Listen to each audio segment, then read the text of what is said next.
Alladzi at'amana wa saqana wa ja'alana minal muslimin. Segala puji bagi Allah Jalla Jalaluhu yang telah memberikan makan kepada kita, yang telah memberikan minum, dan yang lebih dari itu Allah menjadikan kita orang-orang Islam yang kita semua tahu. Wa man yabtaghi ghairal islami dinan falan yuqbala min wa huwa fil akhirati minal khasirin. Barang siapa yang mencari agama, memeluk agama selain Islam, maka tidak akan diterima darinya. Dan dia di akhirat termasuk orang-orang yang merugi. Maka semoga Allah mematikan kita di atas agama ini. Allahumma salli wa sallim ala abdika wa rasulika Sayyidina wa maulana Muhammadin wa ala alihi wa ashabihi ajma'in. Ya Allah, semoga salawat dan salam, berkah dan nikmat senantiasa Engkau curahkan untuk hamba kekasih-Mu, untuk baginda Nabi kita Muhammad alaihi salatu wassalam, untuk keluarga beliau, untuk istri-istri beliau, untuk putra-putri beliau, dan untuk seluruh sahabat Nabi. Semoga Allah meridhai kita bersama mereka. Amma ba'd. Ya, tema kita hari ini bersabar dalam mencari rizki yang halal.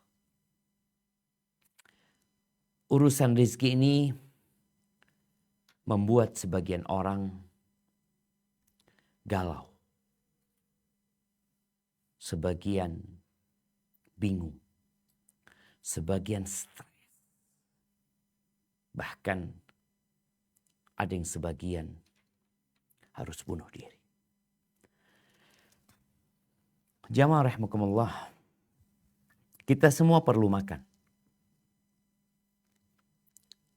Kita semua perlu minum. Kita perlu pakaian, kita perlu tempat tinggal, kita butuh biaya pendidikan. Yang mau menikah butuh biaya, yang mau melahirkan mau gak mau dia juga harus menyiapkan biayanya. Yang punya anak berpikir biaya untuk kehidupan mereka, sekolah mereka, menikahkan mereka juga nantinya. Sebagian ingin berangkat umroh, ingin berangkat haji, sebagian ingin bersedekah, berbagi. Kita butuh biaya pengobatan, kita butuh kendaraan, kita butuh motor. Yang punya motor anaknya tambah banyak, butuh mobil. Yang punya mobil anaknya tambah banyak lagi, mungkin butuh kereta api. Allahu Akbar. Ahibati fillah. Kita tidak pernah mengajukan proposal untuk hadir di muka bumi. Kita dihadirkan di tempat ini.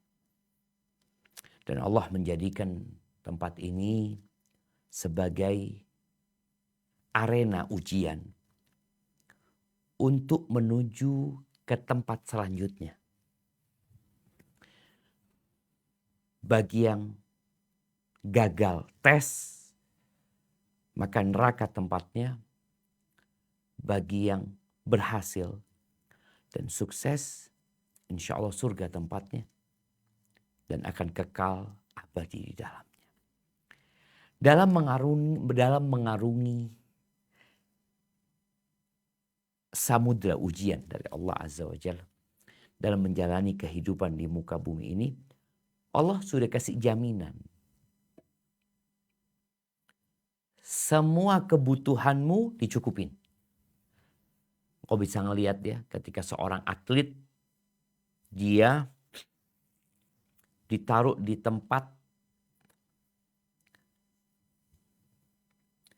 apa istilahnya, kalau COVID kemarin itu di karantina. Ya, di karantina. Taruh di tempat karantina, semua dicukupin di situ. Tugas semua apa, latihan aja. Mamai. Yang sakit juga dicukupin. Semua yang dia butuhkan. Apa tugasmu? Ya udah, sabar engkau di sini. Tunggu sampai datang kesembuhan. Semua yang dibutuhkan oleh manusia itu Allah ciptakan di muka bumi ini. Dan setiap yang merangkak di bumi ini, rizkinya sudah ditetapkan. Garansi. Apa kata Allah Azza wa Jal di surat Hud ayat 6. Coba kita baca ayat ini.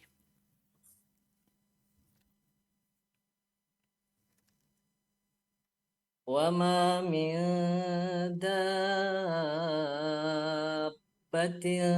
فِي الْأَرْضِ إِلَّا عَلَى اللَّهِ رِزْقُهَا وَيَعْلَمُ مُسْتَقَرَّهَا وَمُسْتَوْدَعَهَا كُلٌّ فِي كِتَابٍ مُبِينٍ. Dan tidak ada suatu binatang melata pun di bumi melainkan Allah lah yang memberi rizkinya, dan Dia mengetahui tempat berdiam binatang itu dan tempat penyimpanannya. Semuanya tertulis dalam kitab yang nyata, Lauful Mahfuz. Allahu Akbar. Bayangin nih. Jangan manusia. Binatang, semua yang ada di muka bumi ini, Allah udah tanggung rezekinya. Mereka sekolah ya enggak, belajar ya enggak, kuliah enggak, kursus enggak. Illa 'alallahi rizquh. Allah yang menanggung rezekinya. Bahkan hitung-hitungan rizki itu sudah diberikan ketika engkau berumur 120 hari. 120 hari. Ketika engkau berada di perut ibunda. Bagaimana Allah kirimkan malaikat yang mencatat ajalnya, rizkinya, dia berbahagia atau sengsara. Ada sebuah konten yang lucu yang Anda dapat kiriman ya. Apa Anda nonton ya. Berbahasa Arab. Seorang pemuda ditanya, engkau dalam kehidupan ini, fase mana dalam hidupmu yang paling menyenangkan? Kata dia, fase 9 bulan di perut ibundaku. Makan, minum, semua ditanggung, gak ada capek, gak ada lelah aku di situ. Nah, engkau gak mikir apa-apa, engkau dikasih rezeki. Dan itu fase yang paling indah dalam kehidupan manusia.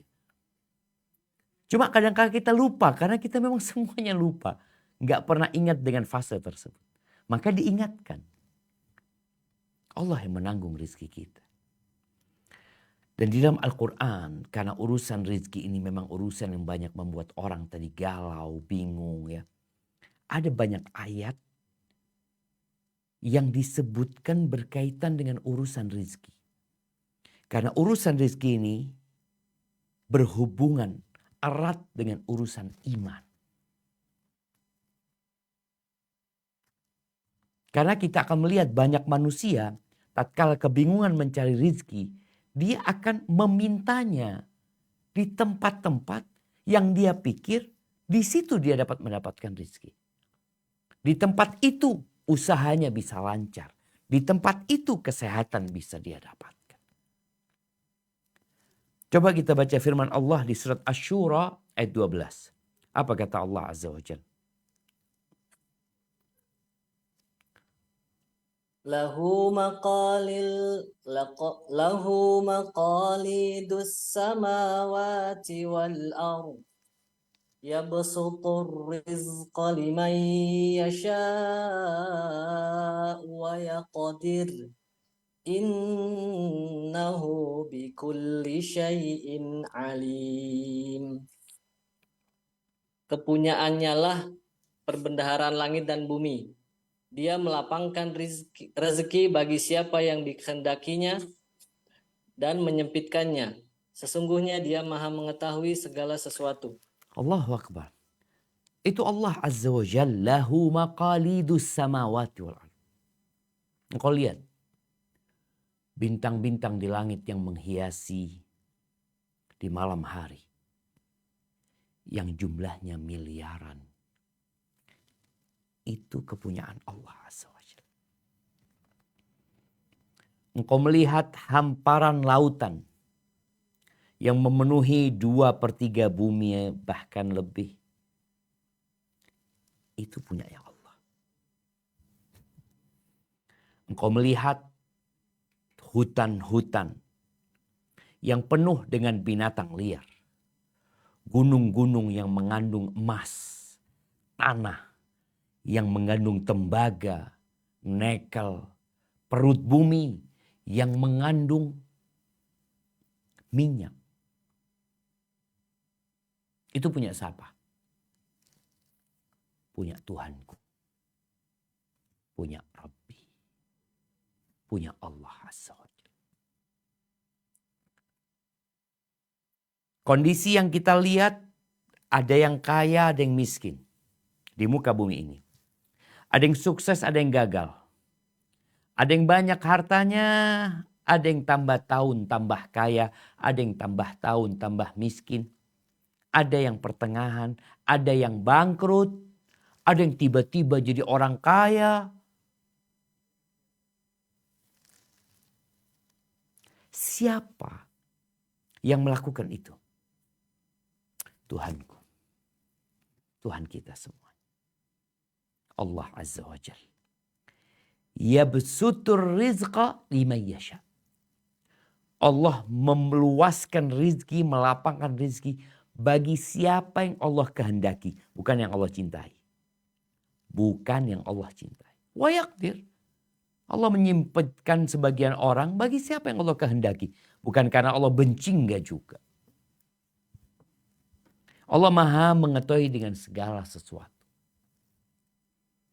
Loh, kenapa fulan kok kaya? Kenapa fulan kok miskin? Kenapa fulan kok di PHK? Kenapa fulan kok diterima kerja? Kenapa fulan ini yang sudah berpengalaman, yang sudah bertahun-tahun bekerja, kok di PHK yang fulan dipertahankan?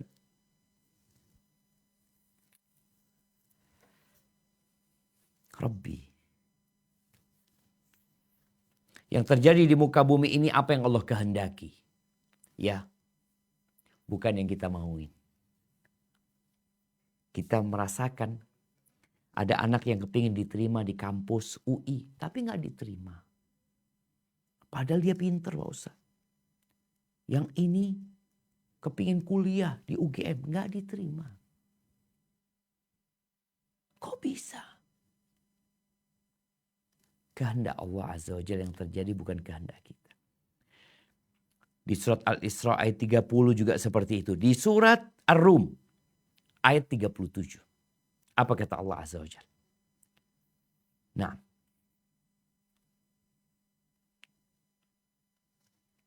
Ar-Rum ayat 37 ya.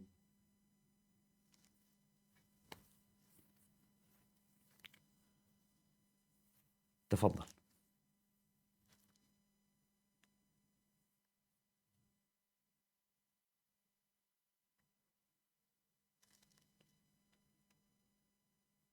نعم تفضل.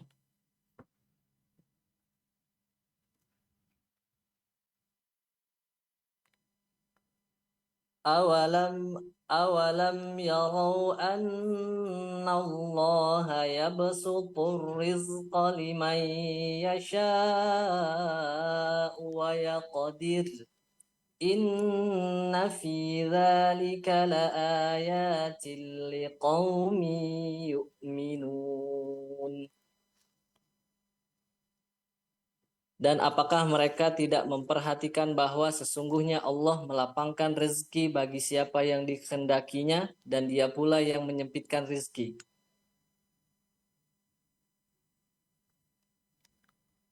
Nah, sesungguhnya. Sungguh pada yang demikian itu benar-benar terdapat tanda-tanda kebesaran Allah bagi kaum yang beriman. Bagi siapa? Liqaumin yu'minun. Bagi orang-orang yang beriman.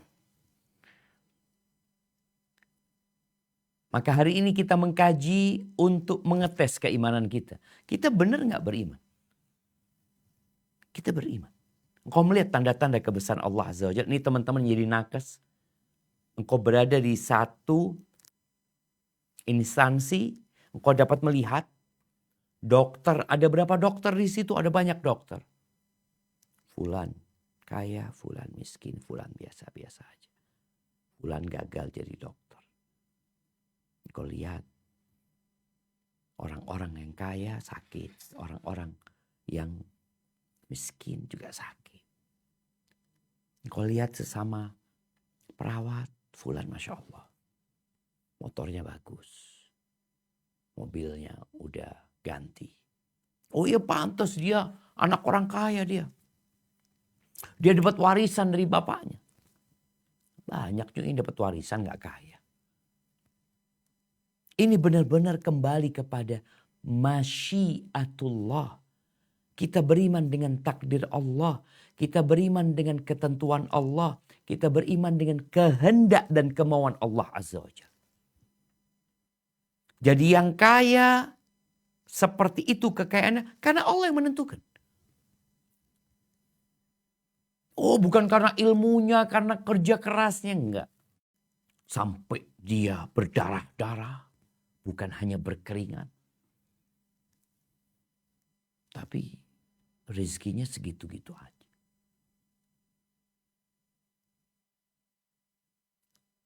Ada yang kerja hanya tanda tangan. Fulusnya Masya Allah. Gak capek dia.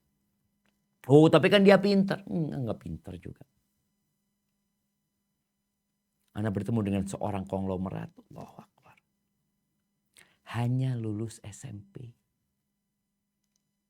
Sebagian ada yang SMP gak lulus. Kok lihat dia ya Allah orang ini kaya. Kaya banget gitu. Kok bisa? Karena kuliah? Bukan. Engkau dapat melihat apakah mereka yang kuliah di perguruan tinggi ya setelah perguruan tinggi yang bagus insya Allah jadi orang kaya? Enggak. Siapa yang menentukan? Allah Azza wa Jalla. Allah yang mengatur semuanya. Allah yang menjadikan yang kaya-kaya, yang miskin-miskin, yang susah-susah, yang senang-senang. Kewajiban kita berusaha. Oke, kita wajib berusaha. Kalau bicara wajib berusaha jamaah, dimulai dengan keimanan tadi. Beriman bahwa Allah yang memberikan rizki, Allah yang mengatur alam semesta, Allah yang membuat lapang, Allah yang membuat sempit. Nah, tugas kita berusaha, oke.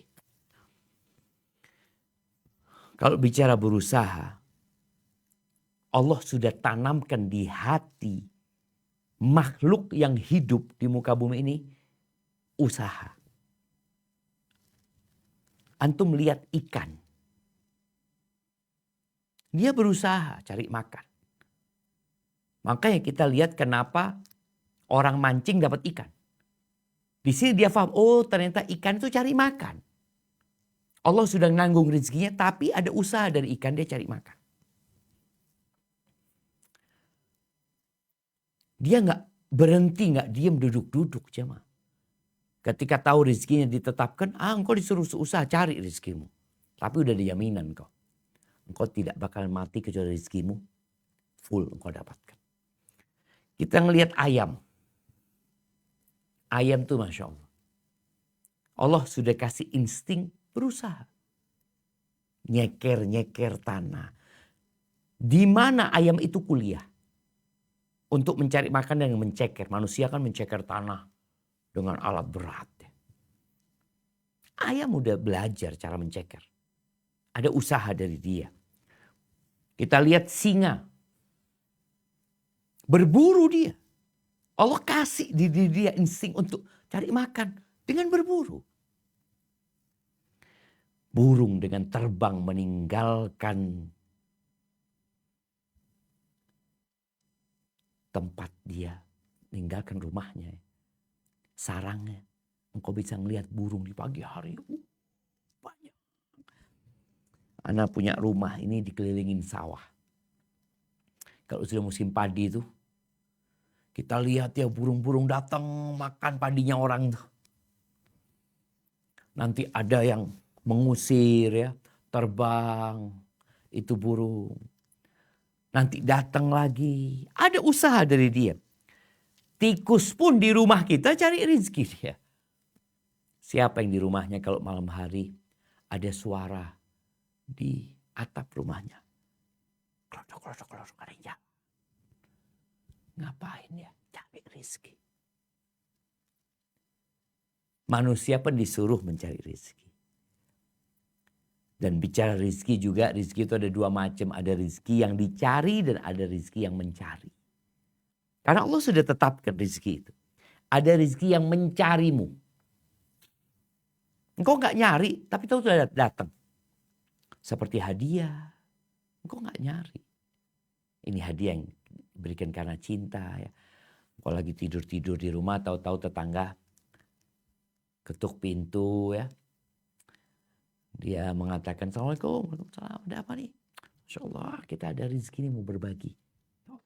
Dapat antum pisang, dapat mangga, dapat mencarimu. Allah yang ngatur. Rezeki yang mencarimu warisan. Nih, anak selalu berpikir dia dapat warisan dari bapaknya. Insya Allah, bapakku kaya. Ternyata anaknya mati duluan. Bapaknya dapat warisan dari anak. Ibunya dapat warisan dari anak. Itu rezeki. Jadi ada rezeki yang mencari dan ada rezeki yang harus dicari. Perbedaan antara manusia dan jin dengan makhluk-makhluk Allah yang lainnya, binatang, anak katakan yang di muka bumi ini, apa perbedaan manusia dengan binatang? Kalau binatang mencari rezeki tapi nggak pakai aturan. Kenapa? Oh dia binatang. Kayak burung tadi, makan di sawahnya orang. Nah, karena memang diperbolehkan dia makan di situ. Kau lihat tikus, makan rotimu. Kadangkala makan baju. Kita lihat binatang itu nggak pakai aturan cari rezekinya. Allah berikan kebebasan kepada mereka karena Allah nggak kasih akal sama mereka. Dan kelak pada hari kiamat mereka pun akan jadikan tanah. Kita sebagai manusia, ana dan antum, ada aturannya. Makanya tatkala Allah nyuruh kita cari rizki, apa kata Allah di surat Al-Mulk ayat 15. Nah.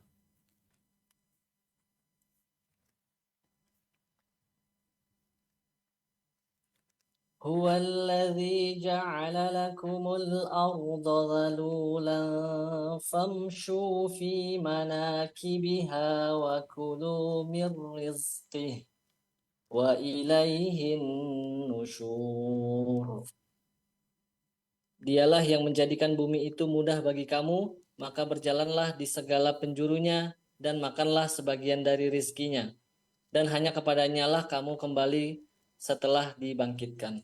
Allahu Akbar. Kita lihat bagaimana Allah nyuruh, Allah yang memfasilitasi bumi ini landai, datar, lalu Allah katakan famshu, kalian jalan. Kalian cari rezeki, makan dari rezekinya. Ada perintah untuk makan dari rezeki yang Allah berikan dan diingatkan kalian bakal kembali kepada Allah SWT. Kalian akan dibangkitkan. Supaya orang sadar ketika engkau mengais rezeki, mencari rezeki, engkau tahu engkau akan dihisap. Makanya ada aturan bagi manusia. Kalau engkau binatang, nggak ada aturan. Engkau mau jadi seperti tikus, seperti musang, serigala, singa, ya. Aturan mereka seperti itu, sudah bebas mereka. Karena mereka binatang. Tapi kalau engkau merasa manusia, ada aturan. Ada aturan halal haram. Ada aturan kepemilikan. Ini milik siapa? Oh ini miliknya fulan. Engkau bagaimana cara mendapatkannya? Harus saling ridho. Jadi aturan itu dibikin. Yang jelas, kembali kepada awal yang kita bicarakan, yaitu iman. Rasulullah sallallahu alaihi wasallam mengatakan, "Lau annakum tawakkaluna 'ala Allahi haqqa tawakkulihi." Kalau kalian tawakal. Tawakal artinya berserah diri sama Allah, yakin, percaya sama Allah, bahwa Allah yang Maha memberikan rezeki dan menyerahkan kepada Allah Azza wa Jal dengan sebenar-benarnya tawakal. La razaqakum kama yarzuqut tayr taghdu khimasan wa taruhu bitana. Niscaya Allah Azza wa Jalla akan memberikan rizki kepada kalian sebagaimana Allah memberikan rizki kepada burung. Bagaimana burung di pagi hari berangkat dalam kondisi lapar, perutnya kosong, pulang di sore hari dalam kondisi kenyang. Allah contohkan burung karena burung makhluk yang tidak menyimpan. Hidup dia.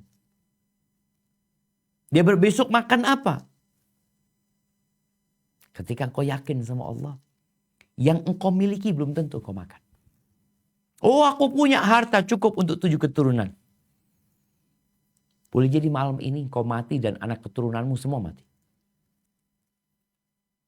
Maka kembali kepada iman dalam mencari rizki ini.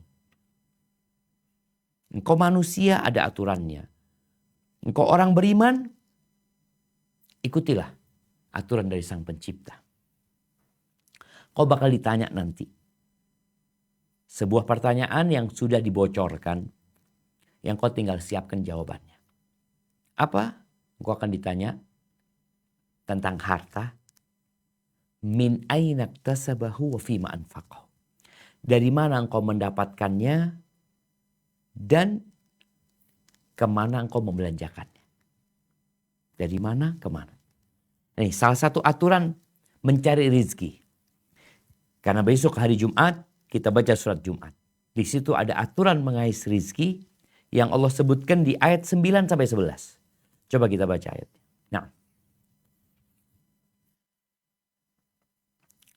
يا أيها الذين آمنوا إذا نودي للصلاة من يوم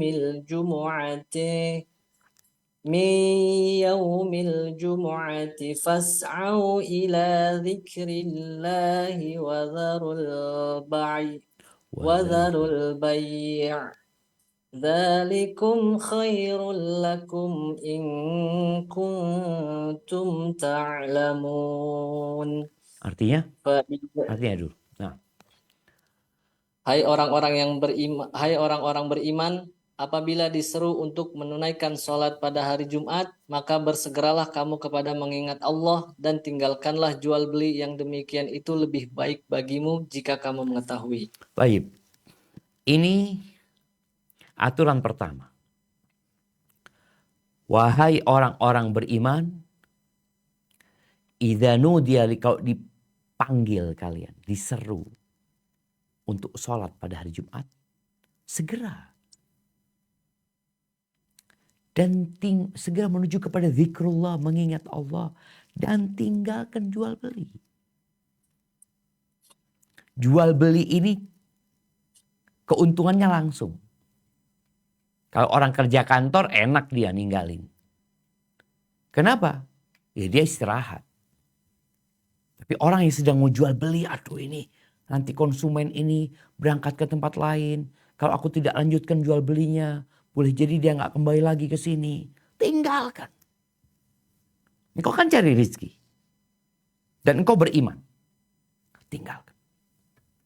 Kita sedih ketika hari Jumat jamaah mulai memenuhi masjid itu ketika khotib sudah di khutbah kedua.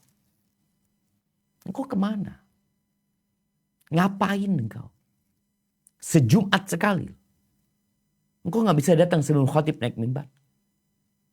Ketika khotib sudah naik mimbar di hari Jumat itu, malaikat udah tutup buku. Dan kau tidak mendapatkan kemuliaan, kehormatan, keagungan yang diberikan buat orang-orang yang datang sebelum khatib naik mimbar. Orang yang datang di awal waktu seakan-akan berkorban onta. Di waktu kedua seakan-akan berkorban sapi. Di waktu ketiga seakan-akan berkorban domba. Di waktu keempat seakan berkorban ayam, terus akan berkorban telur. Ketika khatib naik mimbar, tutup buku.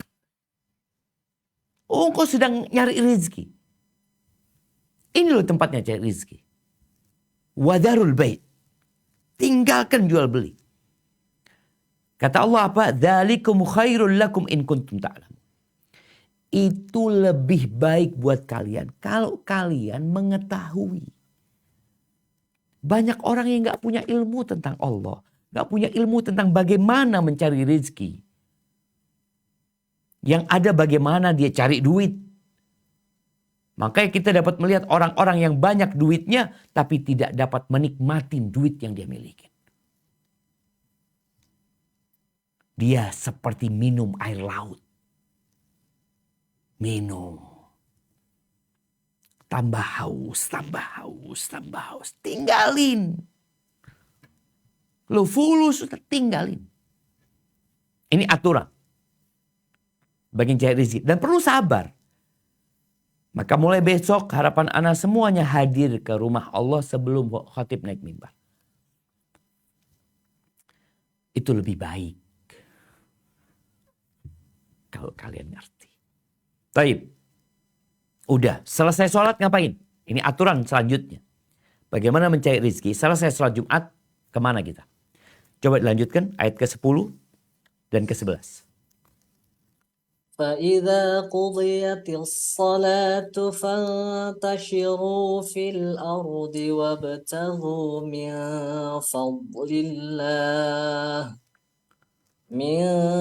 فضل الله واذكروا الله كثيرا لعلكم تفلحون وإذا رأوا تجارة أو لهوا Aywa, فضوا cara bacanya aulah wanim faddu, disambung ya. أو لهوا انفضوا إليها وتركوك قائما قل ما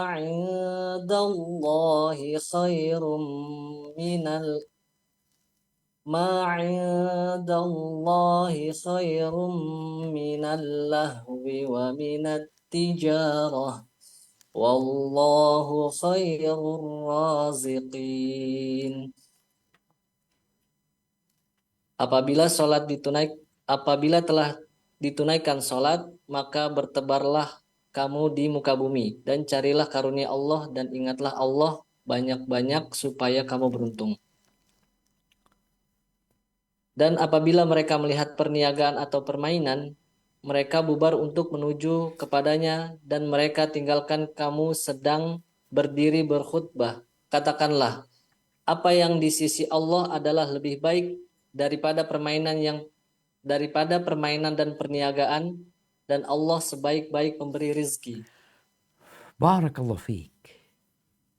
Selesai sholat, bertebaranlah di muka bumi ini. Wabtaghu min fadlillah. Carilah karunia Allah. Supaya antum kalau cari rezeki, yang dicari karunia Allah. Dalam proses mencari rezeki, jangan lupa sama Allah. Kenapa? Allah yang kasih. Allah yang punya. Maka Allah katakan, wadhkurullaha katsiran. Kalian ingat Allah yang banyak. Kalau kalian ingin beruntung. Lalu Allah menceritakan bagaimana manusia, godaan dunia, godaan permainan, seru main itu, godaan urusan perdagangan yang menyebabkan dahulu sahabat itu lagi dengerin ceramah, bubar mereka. Sebagian menginginkan permainan bersenang-senang, sebagian menginginkan rizki, urusan dengan harta, berdagang, bisnis. Ditinggal Nabi SAW khutbah dulu. Maka Allah katakan, Qul, katakan kepada mereka, yang di sisi Allah itu khair, lebih baik daripada permainan dan perdagangan, perniagaan. Wallahu khairur raziqin. Allah sebaik-baiknya yang memberikan rizki. Semuanya dari Allah, semuanya milik Allah, dan semuanya akan kembali kepada Allah Azza wa Jalla. Maka terkadang sebagian kita sibuk mencari rizki sampai lupa zikrullah. Sibuk mencari harta sampai lupa sholat. Bahkan meninggalkan sholat. Bahkan tidak hadir Jumatan. Telat Jumatan. Sabar dalam rangka mencari rizki. Dan kau harus punya iman. Bahwa rizki itu Allah yang bagi. Dan Allah yang memiliki. Bicara aturan mencari rizki. Kita harus sabar. Kudu sabar. Orang kepingin segera punya motor. Tapi gak punya motor. Kudu sabar kau. Kepingin punya mobil. Gak punya mobil Ustaz. Duitnya gak cukup. Ya sabar. Nanti nabung umpamanya. Orang ingin. Banyak orang sekarang gak sabar. Ingin motor langsung dia. Beli motor. Walaupun dengan sistem yang haram. Mobil dengan sistem yang haram. Rumah dengan sistem yang haram. Karena dia berpikir nggak mungkin bisa dapat rumah, nggak mungkin bisa punya mobil kecuali dengan cara haram. Kata siapa? Inilah engkau dikasih akal sama Allah untuk berpikir. Kemudian Allah turunkan Al-Quran sebagai pedoman petunjuk buat engkau. Apa kata Allah di surat Al-Baqarah ayat 275? Nah, coba kita baca. Alladzina ya'kuluna ar-riba la yaqumuna illa kama yaqumul ladzi yatakhabbathu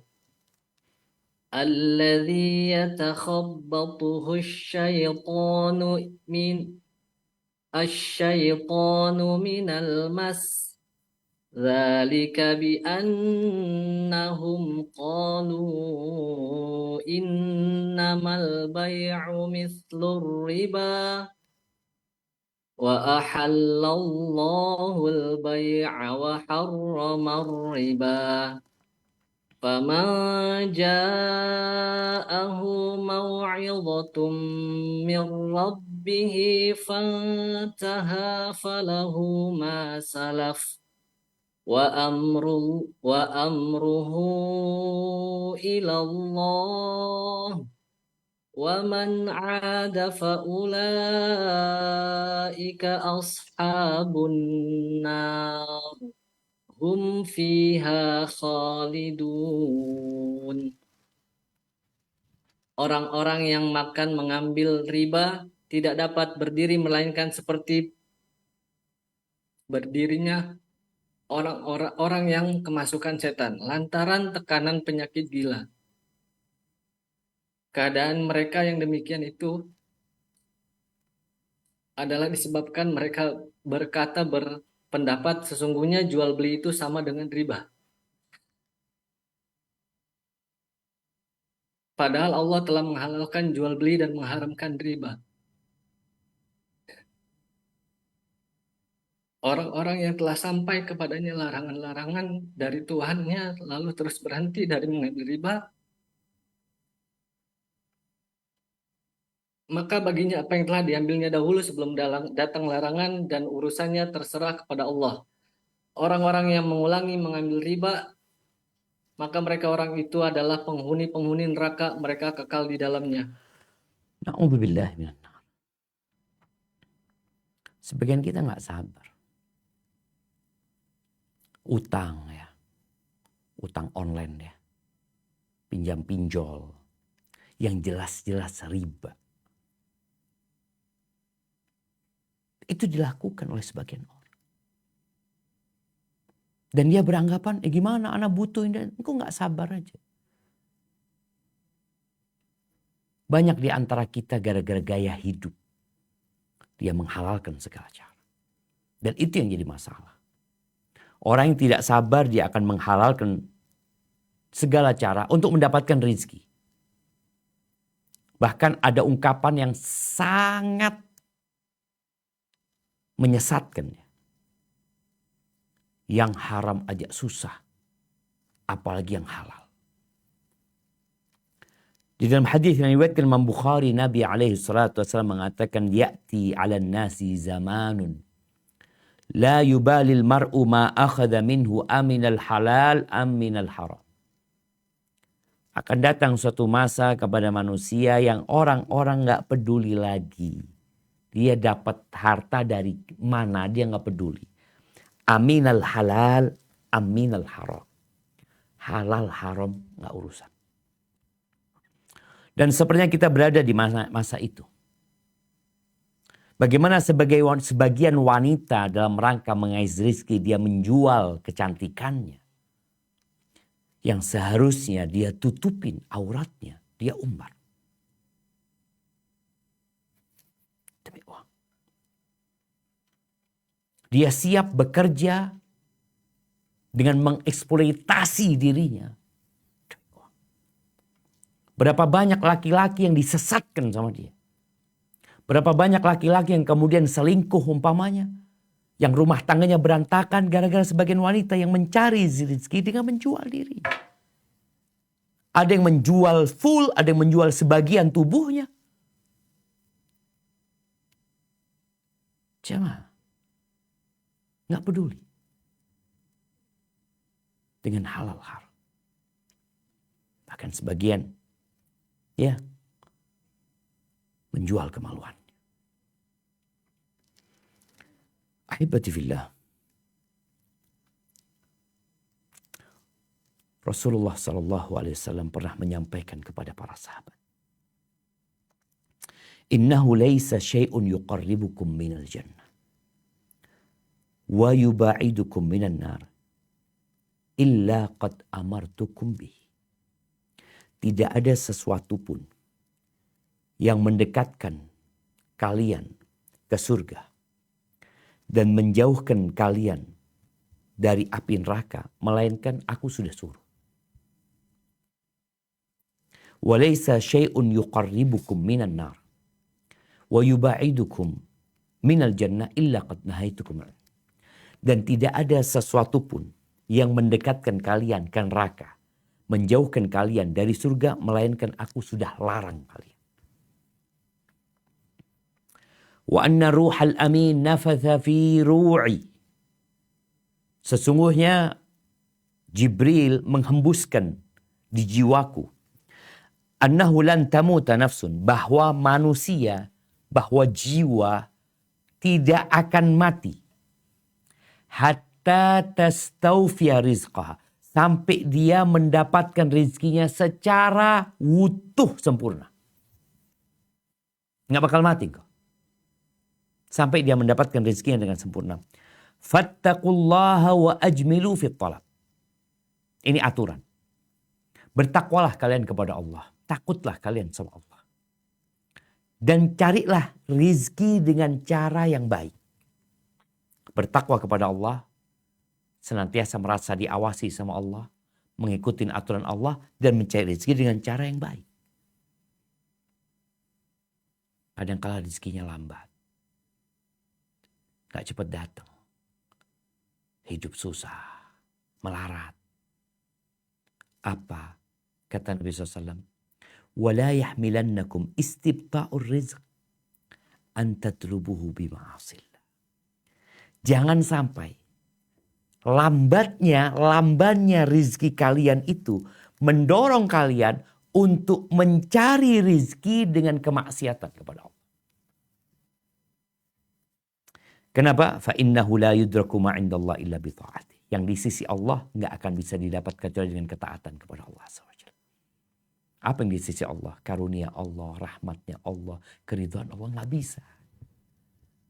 Makanya kadang-kadang kita ngeliat ada orang banyak hartanya, susah hidupnya. Harus mengkonsumsi sabu-sabu. Sabu-sabu itu 1,8 kata harganya. Harganya emas 1 juta. Ini dia lakukan.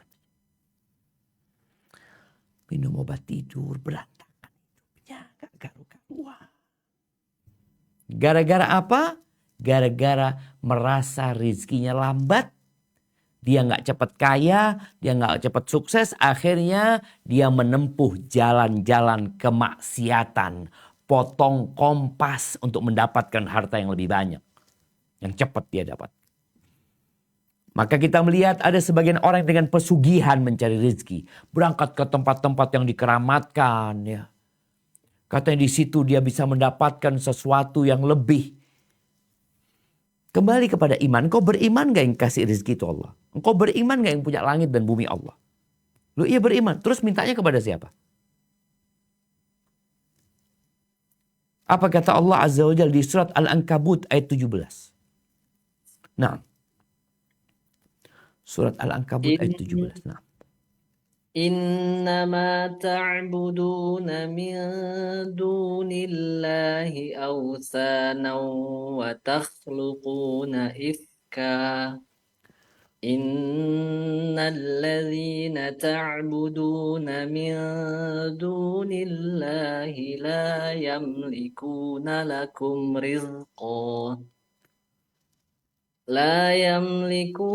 لكم رزقا فابتغوا عند الله الرزق واعبدوه واشكروا له إليه ترجعون. Sesungguhnya apa yang kamu sembah selain Allah itu adalah berhala dan kamu membuat dusta. Sesungguhnya yang kamu sembah selain Allah itu tidak mampu memberikan rezeki kepadamu, maka mintalah rezeki itu di sisi Allah dan sembahlah Dia dan bersyukurlah kepadanya. Hanya kepadanya lah kamu akan dikembalikan. Allahu Akbar jamaah. Sebagian manusia melakukan ritual-ritual penyembahan. Ritual-ritual untuk mendapatkan rizki kepada selain Allah Azza wa Jalla. Emangnya mereka punya rizki? Lautan milik Allah. Sawah dan lahan pertanian milik Allah Azza wa Jalla. Hutan milik Allah. Sungai milik Allah. Tapi ada orang cari pesugihan tidak minta sama Allah. Maka kata Allah Azza wa Jalla, la yamlikuna lakum rizqa. Nggak punya mereka. Mereka nggak bisa kasih rezeki sama kalian. Nggak bisa. Terus, fabtaghu 'indallahi rizqa. Mau minta rezeki, mintanya sama Allah. Cari di sisi Allah. Wa'buduh. Beribadahlah kepada Allah. Sembah Allah saja. Bersyukur sama Allah. Ya, engkau bersyukur bukan kepada siapa-siapa. Sama Allah Azza wa Jalla. Nah, kita akan kembali kepada Allah Azza wa Jalla. Maka ahibati fillah, hendaklah seorang hamba ketika mencari rezeki selalu dia menempuh dua jalan. Jalan-jalan duniawi yang sesuai dengan aturan Allah engkau ikutin. Tapi ada jalan-jalan syar'i yang berkaitan dengan berdoa memohon kepada Allah Azza wa Jalla. Bertawakal kepadanya. Bertakwa, wa man yattaqillaha yaj'al lahu makhrajan. Yang bertakwa kepada Allah akan kasih solusi. Berbanyak berbagi dengan orang lain. Jalan ini kita tempuh beristighfar. Mohon ampun sama Allah Azza wa Jalla. Jangan sampai engkau gak sabar. Kemudian neraka jadi tempat kita. Di dunia, yakni merasakan kehidupan yang berantakan. Sebelum di akhirat. Ketahuilah seluruh umat manusia. Kalau mereka bersatu padu untuk menaikkan jabatanmu, mereka gak akan bisa menaikkan jabatan. Kecuali Allah yang menghendakinya. Kalau seluruh kawan-kawanmu di rumah sakit bersatu padu untuk membuat engkau dikeluarkan dari tempat kerja, gak bakal bisa. Kecuali Allah yang menetapkan. Maka di sini tumbuhkan keimanan bahwa semuanya milik Allah, semuanya Allah yang mengatur. Dan aku akan kembali kepada Allah Azza wa Jalla. Dan kehidupan dunia ini hanya sementara. Di sini kita berjuang untuk kehidupan yang lebih indah. Dan disitulah rizki yang sebenar-benarnya. Barakallahu fiik, itu mungkin dapat Anda sampaikan kesempatan kali ini. Kita masuk ke sesi tanya jawab. Anda kembalikan ke moderator. Jazakumullah khair.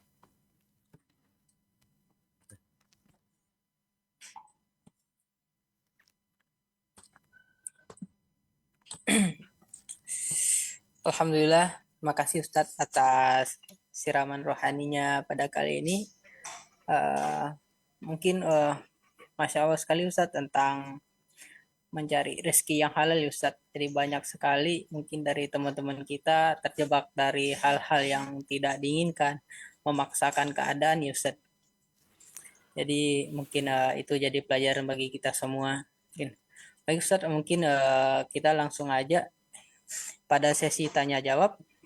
Mungkin kita langsung ada pertanyaan yang masuk Ustadz dari kayaknya ini dari seorang akhwat.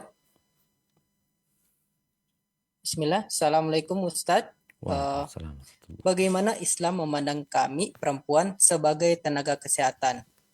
Sedangkan saya percaya bahwa wanita terbaik itu berada di luar rumah. Kemudian kedudukan kami yang keluar sebagai tenaga kesehatan bagaimana Ustadz? Syukran Ustadz. Tafadhol. Masya Allah, barakallahu fikum. Naam ahibati fillah. Allah mengatakan man amila salihan min dzakarin aw untha. Barang siapa yang beramal soleh, baik itu laki-laki atau wanita, wa huwa mu'minun, dan dia dalam kondisi beriman, falanuhyiyannahu hayatan thayyibah wa lanajziyanahum ajrahum bi ahsani ma kanu ya'malun. Kami benar-benar akan memberikan penghidupan yang baik, hayatan thayyibah, di dunia, di alam barzakh, dan di akhirat nanti. Dan kami akan berikan balasan yang lebih baik daripada apa yang mereka kerjakan. Secara umum sama laki-laki dan wanita. Tapi ada hal-hal yang dibedakan. Kenapa? Karena memang laki-laki gak sama dengan wanita. Kita lihat di antara yang membedakan laki-laki dan wanita. Laki-laki diperintahkan sholat berjamaah di masjid. Wanita lebih baik sholat di rumah. Laki-laki diwajibkan sholat Jumat. Wanita tidak diwajibkan sholat Jumat. Laki-laki diwajibkan untuk berjihad di jalan Allah. Perempuan enggak. Laki-laki wajib memberikan nafkah kepada wanita. Perempuan enggak memberikan nafkah kepada suaminya. Jadi hendaklah kita memahami tugas kita. Sebagai apa? Disitulah kita akan tahu. Kalau bicara seorang wanita sebagai tenaga medis, tenaga kesehatan, ya, dia bisa menjadi orang yang terbaik. Karena Nabi SAW mengatakan, Ahbun nas ilallah anfa'uhum linnas. Orang yang paling dicintai Allah adalah orang yang paling bermanfaat buat orang lain.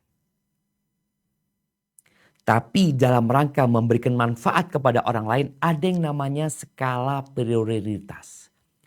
Skala prioritas orang siapa yang harus lebih diutamakan mendapatkan manfaat darimu. Kalau kau seorang wanita sebagai seorang istri, maka orang yang paling harus mendapatkan manfaat darimu, suamimu.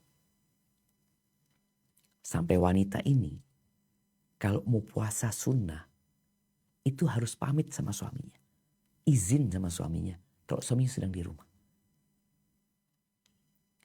Maka sebagai seorang yang mengerti agama, paham dengan kedudukan dia, aku hamba Allah, Allah buat aturan, aku izin sama suamiku. Jadi orang yang paling banyak memberikan manfaat atau orang yang paling utama mendapatkan manfaat darimu adalah suamimu. Kalau engkau seorang ibu, maka orang yang paling berhak mendapatkan manfaatmu anak-anakmu. Seorang anak orang tuanya, kemudian kerabat. Kenapa? Karena ada orang-orang yang berpegang teguh dengan hadis memberikan manfaat kepada orang lain, tapi engkau lupa. Engkau memberikan manfaat kepada orang jauh, orang dekat, engkau gak kasih manfaat. Maka tatkala seorang wanita, dia menjadi tenaga kesehatan, dia lihat. Apakah dia mampu menggabungkan antara tugas dia memberikan manfaat kepada suaminya. Sebagai seorang istri, sebagai seorang ibu atau tidak. Jangan sampai kau menelantarkan yang menjadi kewajiban. Maka silakan kau laksanakan tugasmu. Dan sekali lagi para wanita harus tahu. Engkau gak wajib cari nafkah. Suamimu yang harus cari nafkah. Pemahaman ini harus, keimanan ini harus ada. Kenapa? Dengan beriman bahwa laki-laki yang wajib memberikan nafkah, maka rumah tangga itu akan terjaga. Tapi kalau semuanya merasa wajib mengais rizki, cari rizki. Lu siapa yang ngurusin anak? Siapa melayani siapa? Maka silahkan engkau sebagai tenaga kesehatan melihat apa kewajibanmu, mana yang lebih wajib, mana yang sunnah, mana yang hanya mubah saja, sehingga engkau mengetahui tugasmu yang lebih utama, dan jangan sampai engkau melaksanakan yang sunnah yang wajib engkau tinggalkan. Hada wallahu a'lam bissawab. Masya Allah, barakallah Ustaz, terima kasih atas jawabannya. Semoga kita semua bisa mengamalkan nasihat dari Ustaz. Kemudian Ustaz, langsung aja ada teman kita, moderator yang ingin bertanya secara langsung. Yang raisen Ustaz. Tafadhal. Tafadhol.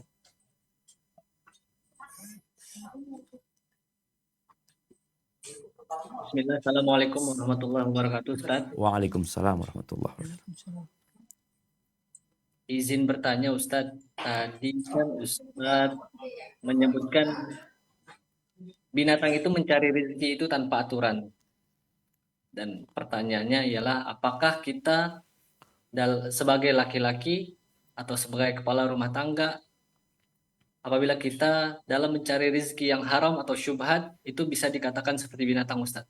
Barakallahu fiik, jazakallahu khairan. Barakallahu fikum. Iya.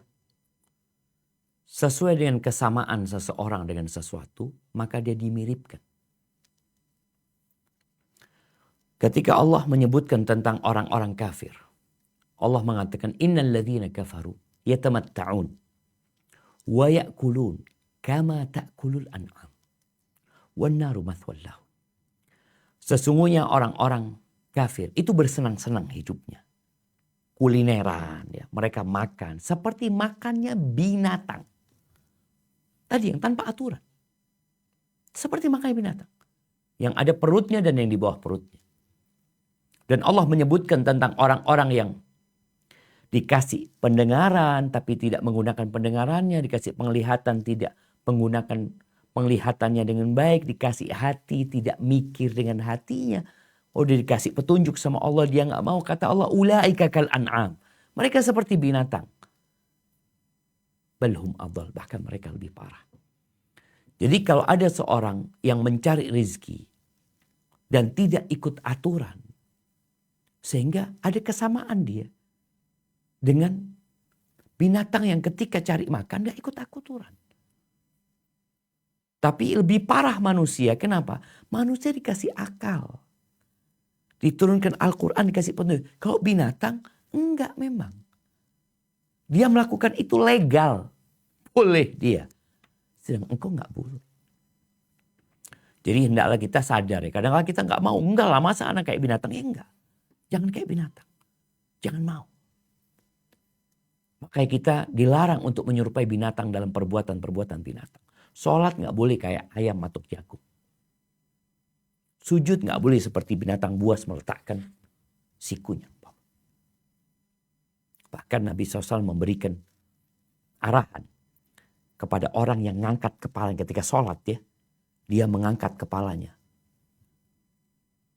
sebelum imamnya angkat kepala. Kata Nabi SAW, apa nggak takut tuh orang yang ngangkat kepalanya sebelum imam ketika sujud. Allah jadikan kepalanya kepala keledai. Dan kita tahu ada satu kondisi atau bukan satu generasi manusia. Satu kaum yang Allah rubah mereka menjadi kera dan babi. Menjadi kera pada waktu itu. Ada yang dijadikan babi, ada yang dilaknat. Mereka jadi kera. Kenapa? Dalam urusan cari rezeki. Di mana Allah larang mereka untuk mencari ikan, untuk berburu ikan di hari Sabtu. Aturan. Mereka berpolitik, bersiasat bagaimana dapat ikan. Tapi nggak di hari Sabtu. Mereka pasang perangkap di hari Jumat. Mereka ambil di hari Sabtu, hari Ahad. Kok itu nggak berburu di hari Sabtu? Allah rubah mereka jadi kera. Na'udzubillah. Maka di sini jangan sampai kita mengikuti nafsu kita, meninggalkan aturan Sang Pencipta dan lupa sama Allah SWT. Hadza wallahu a'lam bissawab.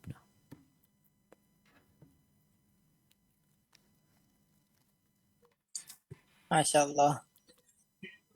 Jazakallah khair atas nasihatnya Ustadz. Mungkin kita lanjut, ada pertanyaan dari teman kita. Dari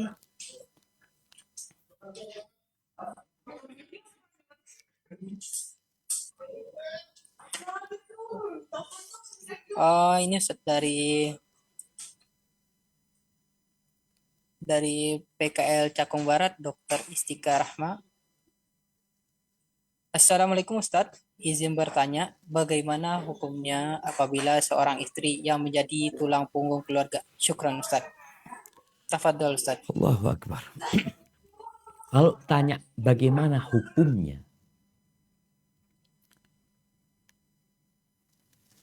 boleh-boleh aja. Tapi tadi kita harus punya iman. Bahwasanya Allah mengatakan ar-rijalu qawwamuna 'alan nisa. Laki-laki itu diangkat sebagai pemimpin atas wanita. Bima faddalallahu ba'dahum 'ala ba'din wa bima anfaqu min amwalihim. Karena mereka dikasih kelebihan sama Allah. Yang kedua, di sini ada perintah karena mereka memberikan nafkah kepada istri. Seorang istri yang rela menjadi tulang punggung keluarga, apa yang dia berikan kepada suaminya, menjalankan tugasnya dengan baik. Atau sang suami akan ridho dengan sebagian haknya yang tidak diberikan oleh istrinya, karena istrinya bekerja. Jadi intinya, seharusnya yang menjadi tulang punggung keluarga adalah suami. Istri punya kewajiban melayani suami. Dia hamil, dia melahirkan, dia menyusui. Cukup beban ini semua. Makanya kenapa muncul orang-orang yang gak kepingin punya anak ya. Dibebani dengan sesuatu yang plus ekstra beban dia. Dia sudah cari rezeki, dia suruh hamil, dia suruh nyusuin anak, ngurusin anak. Sang suami ngapain? Di beberapa daerah ada pemahaman yang menyimpang. Sehingga yang bekerja perempuan, yang laki-laki duduk santai. Maka kalau sang istri melihat suaminya memang gak mampu bekerja, karena dia memang ya punya keterbatasan dan dia mau membantu, fadhol. Itu jadi pahala buat engkau. Jangan sampai meninggalkan yang wajib. Karena yang wajib tetap wajib, yang sunnah ya sunnah buat engkau. Hadza wallahu a'lam bissawab. Alhamdulillah, Masya Allah Ustadz atas nasihatnya. Ustadz lanjut Ustadz. Tafadhol. Kemudian ada pertanyaan dari ikhwan kita Anton Sutanto. Bismillah, afwan Ustadz izin bertanya. Ada beberapa naskes yang kerja di kamar operasi, sedangkan pasien antara laki-laki dan perempuan tidak dipisah petugasnya. Sedangkan di kamar operasi harus membuka sebagian pakaian untuk melakukan prosedur steril di bagian aurat. Apakah kami masih diperbolehkan kerja di kamar operasi Ustaz? Syukran Ustaz, jazakallah khair. Barakallahu fiik. Naam ahibati fillah. Allah mengatakan wa qul lil mu'minin yaghuddu min absarihim wa yahfadhu furujahum. Wa qul lil mu'minati yaghuddna min absarihinna wa yahfadna furujahunna. Katakan kepada laki-laki yang beriman agar mereka menundukkan pandangan mereka dan menjaga kemaluan mereka. Dan katakan kepada wanita-wanita mukminat agar mereka menundukkan pandangan mereka dan menjaga kemaluan mereka. Jadi, dimanapun kau berada, kau wajib ghaddul basar. Ada kondisi yang memang harus melihat. Jadi darurat. Dan darurat ini ditentukan dengan kadarnya. Ketika masih ada dokter perempuan menangani perempuan, maka biar dia. Ada dokter laki yang menangani laki, biar dia.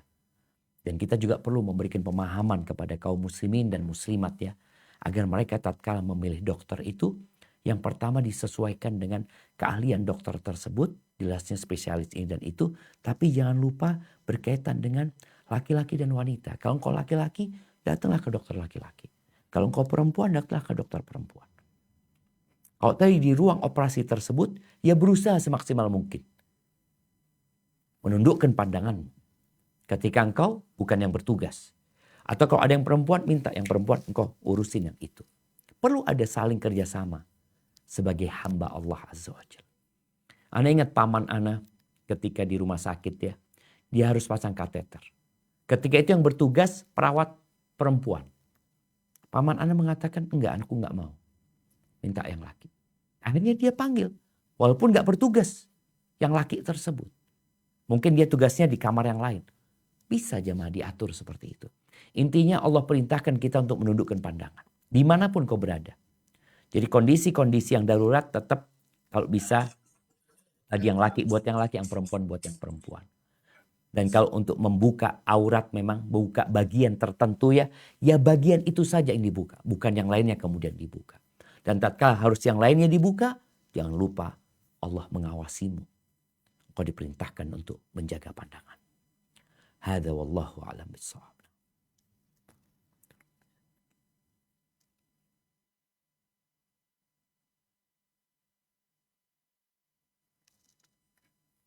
Syukron Ustadz atas nasihatnya.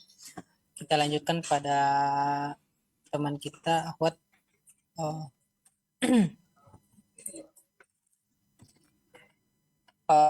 Ada teman kita dari RSUD Cipayung ingin bertanya, bagaimana sikap kami sebagai pegawai yang dihadapkan kepada kondisi atau suasana kerja yang tidak nyaman yang dikarenakan atasan tidak berlaku adil terhadap bawahannya.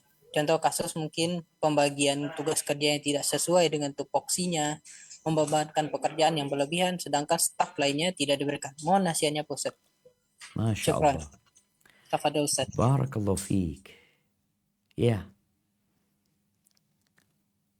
Terkadang angin bertiup tidak sesuai dengan keinginan nelayan. Apa yang harus dilakukan? Sabar. Yakin sama Allah. Kalau kerjaanmu yang kau kerjakan sebenarnya bukan kerjaan. Yang kita tahu ada pekerjaan yang kita dapat gaji, ada pekerjaan yang kita nggak digaji di situ. Maka hendaklah kau meniatkan mencari karunia Allah Azza wa Jalla. Mencari rahmat Allah Azza wa Jalla. Walaupun tadi engkau dibebani dengan pekerjaan yang sebenarnya bukan tugasmu. Dan engkau nggak dapat gaji di sana sebenarnya. Kau jangan khawatir. Selama yang kau kerjakan adalah sebuah kebaikan, engkau akan dapat pahala di sisi Allah. Dan boleh jadi memang gajimu tetap, tapi rizkimu bertambah. Dikasih berkah. Orang yang bersabar, itu dicintain sama Allah dan Allah akan menyamain dia. Yakni mendampingin dia, membersamai dia. Innallaha ma'as sabirin. Engkau jangan jadikan beban, apalagi ini atasan. Artinya ketika engkau harus berhadapan dengan atasan yang ada, ya hanya penderitaan buat engkau. Engkau jalani. Sambil berdoa, memohon kepada Allah, selama engkau mampu ya. Karena ada orang yang gak mampu lain lagi ketika dia mampu. Ketika dia mampu, dia bismillah kerjakan. Kalau ngeliat yang lainnya pada duduk-duduk, udah bismillah. Gak sama di sisi Allah Azza wa Jalla duduk-duduk dengan yang bekerja. Walaupun engkau berada di satu perusahaan, di satu instansi yang seharusnya semua bekerja. Tapi bismillah. Kau bersabar, perbanyak istighfar, kuatkan keikhlasanmu, jangan sampai kau capek dan lelah tapi sia-sia. Dengan cara seperti itu, semoga Allah memberikan hidayah kepada atasanmu dan kau juga tahu atasan itu datang dan pergi. Hadza wallahu a'lam bishawab.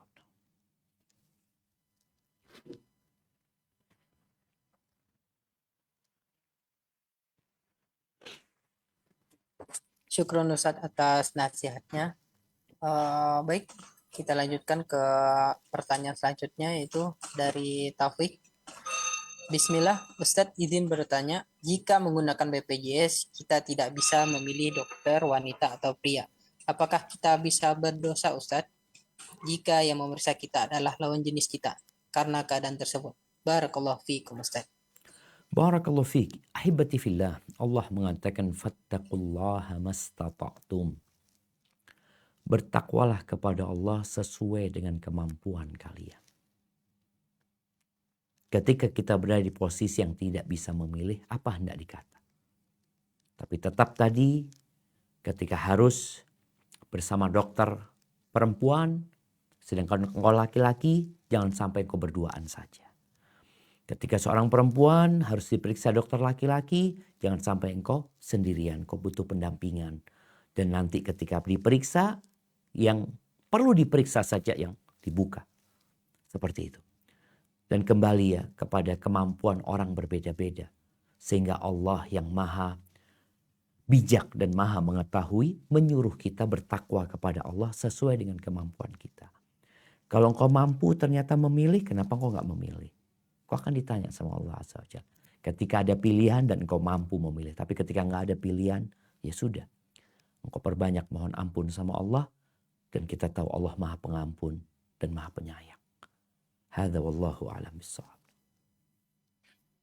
Barakallah Ustaz. Syukran atas nasihatnya Ustaz. Kali ini ada dari teman kita yang ingin bertanya secara langsung Ustaz. Kepada Honi dipersilahkan. Bismillah. Assalamualaikum warahmatullahi wabarakatuh. Waalaikumsalam warahmatullahi wabarakatuh. Semoga Ustadz, keluarga, dan tim SRB selalu diberi rahmat sama Allah Subhanahu wa Ta'ala. Amin Allahumma amin. Ustadz izin bertanya terkait dengan tadi mencari rezeki yang halal. Contoh, ketika kita sudah terjebak dengan riba Ustadz. Lah, ini kadang-kadang dalam hati kita itu kadang-kadang hidayah itu muncul untuk saya harus menahan untuk melunasi riba itu. Atau kita harus tidak membuka riba lagi gitu Ustadz. Itu yang lebih utama yang mana Ustadz? Terus yang kedua Ustadz, mungkin kadang-kadang kita sebagai panitia tim kajian, kadang-kadang kita futur nih Ustadz, kadang-kadang kita dengan kondisi sekarang kajian kan sudah banyak yang offline atau online. Bagaimana kiat kita sebagai panitia tim kajian untuk selalu semangat dengan kegiatan kajian online ini Ustadz? Kadang-kadang seperti itu, yang kadang-kadang ada perkataan dari ulama, yang ikut kajian banyak tapi yang bahagia sedikit Ustadz. Bagaimana kita menjadi panitia ini menjadi orang yang bahagia gitu Ustadz dengan adanya kegiatan kajian ini. Terus yang ketiga Ustadz, boleh Ustadz kalau ke Jakarta diberi kajian offline Ustadz? Masya Allah. Siap, moga Allah mudahkan ya. Moga Allah mudahkan. Amin, Allahumma amin. Subhanallah jamaah. Ya, kalau berkaitan dengan riba ya. Yang pertama, segera bertobat kepada Allah Azza wa Jalla. Segera bertobat. Bertobat itu yang pertama dengan menyesal. Kemudian meninggalkan dan bertekad untuk tidak mengulangi. Tapi ada kondisi yang orang tidak bisa langsung meninggalkan. Karena dia harus melunasin dengan sistem riba tersebut. Ya udah, kembali kepada yang sebelumnya disampaikan. Bertakwalah kepada Allah sesuai dengan kemampuan. Jangan sampai buka riba baru. Dan bicara riba ini bukan hanya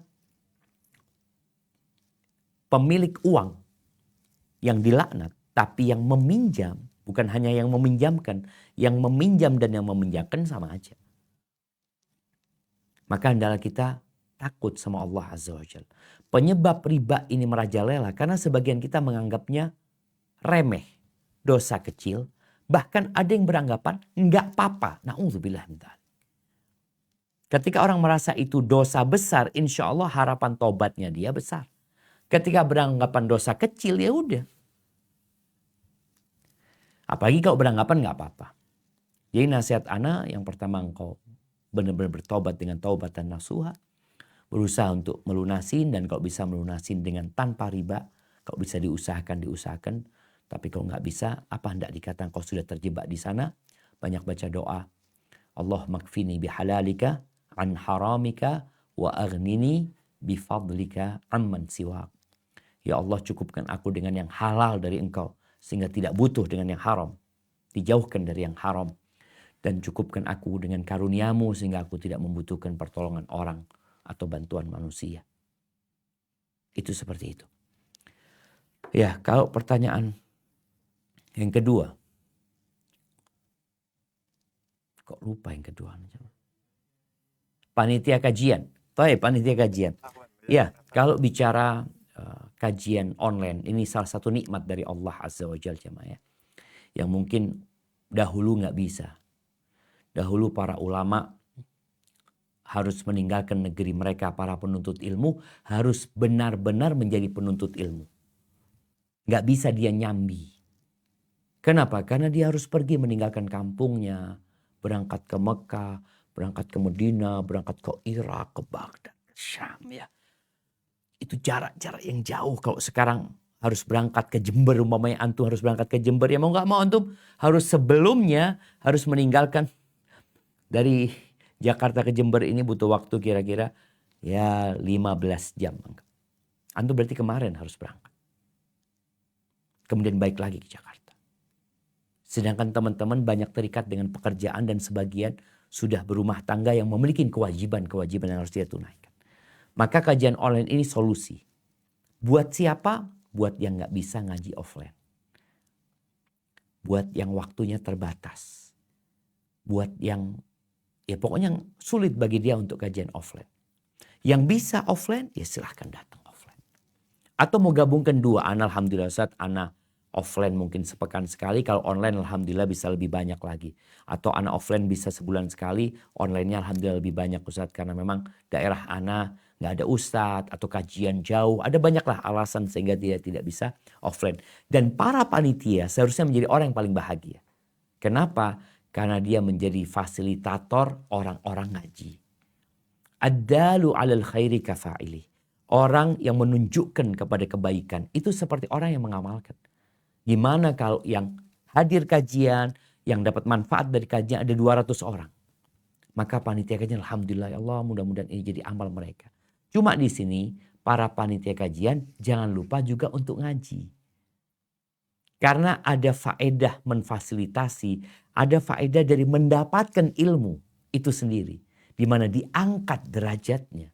Sehingga kau menjadi orang yang bertakwa kepada Allah Azza wa Jalla. Adapun berkaitan dengan kajian offline di Jakarta insya Allah jemaah ya. Mudah-mudahan karena ana punya banyak utang sama teman-teman di Jakarta. Dan mudah-mudahan bisa bikin kajian offline buat teman-teman di rumah sakit sana insya Allah. Jazakumullah khair.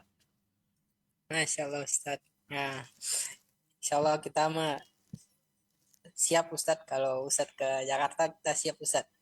Langsung ready. Siap insya Allah. Insya Allah. Ustadz, gimana Ustadz? Lanjut Ustadz. Siap, fadol. Mungkin 2 pertanyaan lagi. Baik Ustadz, syukran. Mungkin ada pertanyaan dari seorang akhwat ya Ustadz. Bismillah. Assalamualaikum warahmatullahi wabarakatuh Ustadz. Bagaimana caranya sabar dan ikhlas dalam menghadapi hutang suami yang banyak di tengah pendapatan bulanan kami Ustadz? Syukran Ustadz. Apa? Masya Allah, barakallahu fiik ya. Utang suami ditanggung suami. Utang istri ditanggung istri. Jadi utang ini tanggung masing-masing sebenarnya. Tapi harus ada ta'awun, saling tolong menolong di dalam rumah tangga. Tapi kalau bicara tentang bagaimana sikap istri menghadapi suami yang terlilit hutang yang banyak sekali ya. Yang pertama coba engkau lihat kenapa dia berhutang. Bagaimana sistem hutangnya. Kalau ternyata engkau berhutang dengan sistem riba yang Allah sudah jelaskan Allah menghalalkan jual beli dan mengharamkan riba, maka yang harus dilakukan adalah bertobat kepada Allah SWT. Ajak suami tiap pagi sholat duha, kemudian baca Rabbighfirli wa tub alayya innaka antat tawwabur rahim 100 kali. Ajak mohon sama Allah SWT.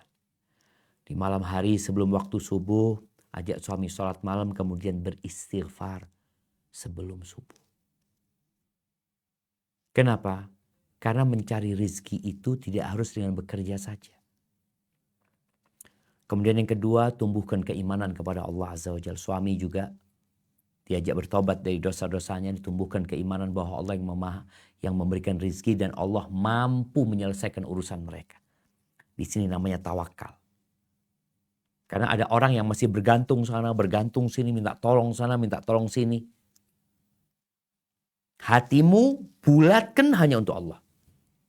Wa 'alallahi tawakkal. Semua orang gak akan bisa bantu engkau. Kecuali Allah yang menggerakkan hati mereka. Kecuali Allah yang menentukan hal itu. Kemudian yang ketiga, berusaha untuk memperkecil pengeluaran. Dengan cara apa? Dengan cara puasa. Kau puasa sunnah. Senin Kemis. Makan dikurangin. Disisihkan niat benar-benar. Oh ini kecil nggak mungkin Ustaz. Nggak cukup untuk melunasin. Jakarta Jember itu 1000 kilo kira-kira. Itu dimulai dengan satu langkah. Maka kau mulai dengan langkah tadi mungkin cuma 500 perak. Kau buktikan kau niat. Mudah-mudahan dengan cara seperti itu dan banyak baca doa yang diajarkan Nabi SAW agar kita bisa melunasi hutang. Seperti doa yang tadi Anda sebutkan. Allahumma kfini bihalalika an haramika wa aghnini bifadlika amman siwak. Yang kata Nabi SAW, kalau engkau punya utang sebesar gunung Sabir, Allah akan lunasi buat engkau. Yakin. Barakallahu fiik. Nah, kita ke pertanyaan terakhir. Hayyakumullah. Baik Ustaz, yang terakhir. Pertanyaan dari seorang akhwat ya Ustaz. Bismillah. Assalamualaikum warahmatullahi. Izin Wah. bertanya Ustaz, bagaimana hukumnya jika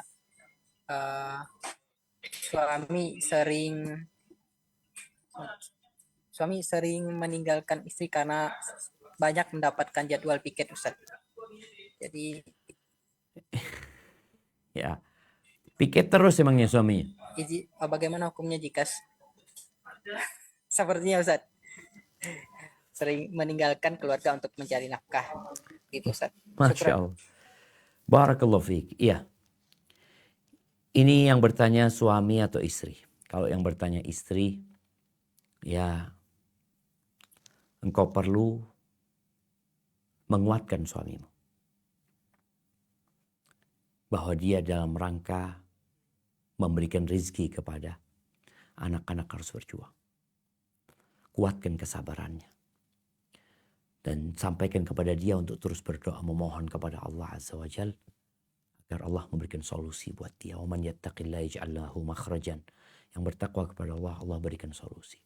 Kemudian sang istri melihat kepada orang yang lebih parah daripada suaminya. Ada suami yang merantau yang hanya sebulan sekali. Ada yang merantau setahun sekali. Ada yang merantau 2 tahun sekali. Sehingga sang istri bersyukur, alhamdulillah suamiku masih sering ke rumah walaupun dia ya harus piket malam ini dan itu. Yang suaminya dokter juga dia melihat kepada orang-orang yang lebih susah. Yang sering ditinggal suami berbulan-bulan tinggal sama suami. Tapi bagaimana dengan seorang suami yang harus seperti itu? Maka dia berusaha untuk memberikan perhatian lebih kepada istrinya. Kepada anak-anaknya. Di waktu yang mungkin hanya sedikit, bagaimana jadi waktu yang berkualitas dia bersama keluarganya. Karena jangan sampai waktu udah sedikit di rumah malah waktunya nggak berkualitas. Jadikan waktu-waktu yang berkualitas sambil engkau terus berusaha berdoa mohon sama Allah supaya ada solusi, ada kerjaan mungkin yang kau bisa memberikan waktu lebih banyak. Tapi kalau enggak, ya sudah. Kau berikan perhatian lebih. Kau jadikan waktumu yang sedikit berkualitas. Karena ada orang yang di rumah saja nggak keluar, nggak berkualitas waktunya sama istrinya. Sibuk dengan handphonenya, tidur, main, atau apa. Seperti itu dan yakin. Dalam semua pasti ada hikmah. Engkau bersabar, istri bersabar, anak-anak bersabar. Dan sebentar lagi kita akan meninggalkan dunia ini. Semoga kita bisa mati husnul khotimah dan tidak ada makan haram yang masuk ke tubuh kita. Barakallahu fiik, itu yang dapat Anda sampaikan. Kurang lebihnya mohon maaf. Anda kembalikan ke moderator. Jazakumullah khair. Masya Allah, barakallahu fiik. Terima kasih Ustadz atas kajiannya kali ini. Alhamdulillah kita mungkin telah sampai di penghujung acara. Kami dari panitia RSUD Puskesmas DKI Mengaji mengucapkan jazakumullah khair kepada jazakallah khair kepada Ustadz atas ilmunya yang telah meluangkan waktu, nasihat dan juga tenaganya. Semoga Allah senantiasa memberikan keberkahan dan kebaikan kepada Ustadz Syafiq Riza Basalamah beserta keluarga dan juga tim. Kemudian kami juga mengucapkan terima kasih banyak kepada panitia yang telah bertugas untuk menyelenggarakan kajian ini. Semoga Allah balas dengan kebaikan yang sebaik-baiknya. Kemudian kami mengucapkan terima kasih kepada hadirin jamaah kajian telah menyimak dan bersama kita sampai akhir. Semoga kita bisa bertemu lagi pada kesempatan selanjutnya. Kami selaku panitia kajian mohon maaf apabila dalam kajian masih terdapat banyak kekurangan dan juga dan kendala selama berlangsungnya acara kajian. Semoga kedepannya kita bisa melakukan dengan lebih baik lagi. Saya sebagai moderator mengucapkan terima kasih. Wabillahi taufiq wal hidayah. Wassalamualaikum warahmatullahi wabarakatuh.